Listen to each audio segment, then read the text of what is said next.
अनि गाइज यो भ्लगिङको कुरा गर्दाखेरि चाहिँ अरूको ओहो कति मजाले ओहो भिडियो बनायो हाल्यो पैसा कमायो। गाइज एउटा भिडियो ट्राई गर्नु तपाईहरुले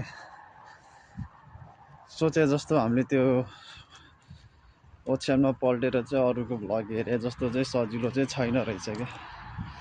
तपाई जब क्यामेरा तेर्साउनुहुन्छ नि एउटा अलगको लाज फिल हुने, लाज छुट्टै फिल हुने, लाज फिल हुने। अनि त्यसपछि के बोलौं क्यामेराको अगाडि आएपछि त के बोल्ने नै थाहा नहुने, बोली नै आउँदैन के, बोली नै आउँदैन। मान्छेले ओ भिडियोमा हेर्दाखेरि त भ्लगिङ गरेछ प्याटाटाटाटाटा बोलेछ भन्छ। अह त्यस्तो हुँदैन गाइज यार। मैले लगभग 2026 को फर्स्ट डेबाट नै म चाहिँ सुरु गर्छु भनेर च्यानल खोले। अहिलेसम्म एउटा भिडियो हाल्न सकेको छैन। मैले बोलेर हालेको छु होला, बिरोलमा हालेको छु होला है, नत्र यसरी लाइभमा मैले सकिनँ।